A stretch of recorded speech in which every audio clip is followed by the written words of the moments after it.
Hai semuanya, nama saya Wicaksono Adi, desainer dari Satwa Loka, sebuah board game untuk 1-5 pemain dapat dimainkan mulai dari umur 6 tahun.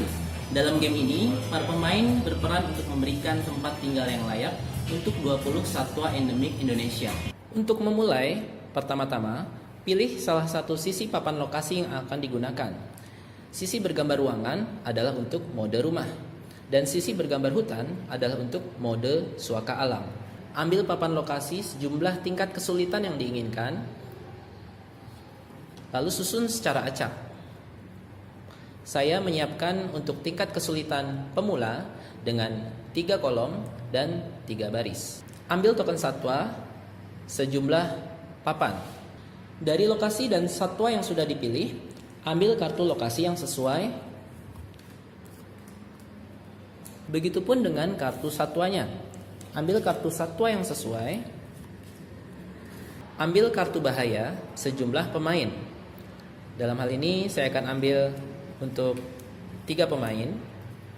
Kemudian kocok bersama kartu satwa yang tadi sudah dipilih.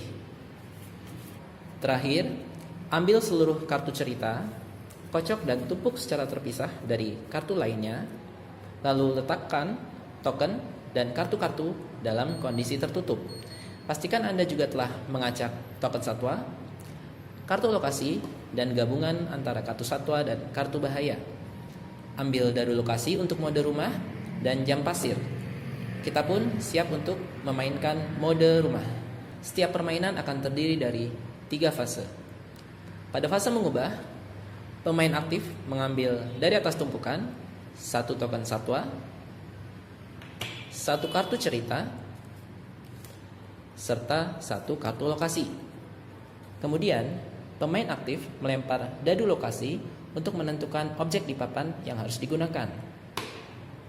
Jika mendapatkan tangan terbuka, artinya pemain aktif dapat memilih objek manapun. Anggap saja pemain memilih objek bernomor 4. Kemudian, pemain aktif harus mengubah satwa, kata kerja, dan objek, dalam hal ini adalah penabulu, menjadi sebuah cerita yang berkesan. Cerita diucapkan dengan lantang agar dapat disimak oleh seluruh pemain.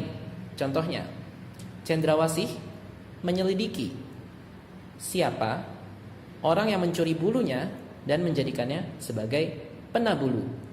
Lalu, taruh token di atas papan lokasinya secara tertutup. Jika mendapatkan angka 1, 2, 3, atau 4, artinya kita harus menggunakan objek yang terletak di angka 1, 2, 3, atau 4. Sedangkan tanda tangan menunjuk artinya pemain aktif berikutnya dapat memilihkan objek mana yang harus digunakan oleh pemain aktif saat ini. Buang kartu cerita dan kartu lokasi yang telah digunakan secara terbuka, secara berpasangan. Pemain aktif kemudian berganti hingga token terakhir diletakkan. Dan fase mengubah pun selesai. Pada fase 2, yaitu fase menyimpan, para pemain dipersilahkan secara serentak melihat semua kartu cerita dan kartu lokasi yang telah digunakan. Para pemain dapat berdiskusi satu sama lain. Token satwa yang sudah diletakkan tidak boleh dibuka sama sekali. Waktu yang dimiliki pada fase ini adalah 1 menit untuk seluruh pemain. Terakhir, kita memasuki fase mengambil.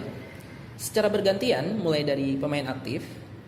Pemain aktif membuka kartu satwa yang teratas. Dan secara serentak, seluruh pemain mengambil token satwanya. Pemain yang berhasil mendapatkan token satwa dipersilakan untuk menyimpan tokennya.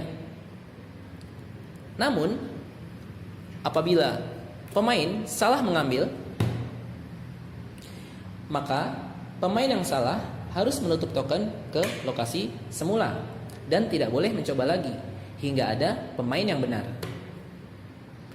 Namun jika semua pemain salah, maka buang kartu itu sehingga token satwa itu tidak dapat diambil lagi. Apabila kartu bahaya muncul di atas tumpukan, maka pemain aktif harus langsung membacanya dan menjalankan instruksinya. sebelum berganti giliran ke pemain berikutnya. Permainan berakhir ketika jumlah kartu satwa di tumpukan kartu satwa hanya tinggal tersisa satu kartu. Tidak peduli sebanyak apapun kartu bahaya yang masih tersisa di tumpukan ini. Kemudian para pemain menghitung jumlah token yang berhasil didapatkannya. Contohnya ini adalah 1 token, 2 token, dan 3 token. Pemenangnya adalah pemain dengan jumlah token paling banyak. Sekian tutorial dari kami. Jika ada yang kurang jelas, jangan ragu untuk menanyakannya di kolom komentar. Selamat bermain.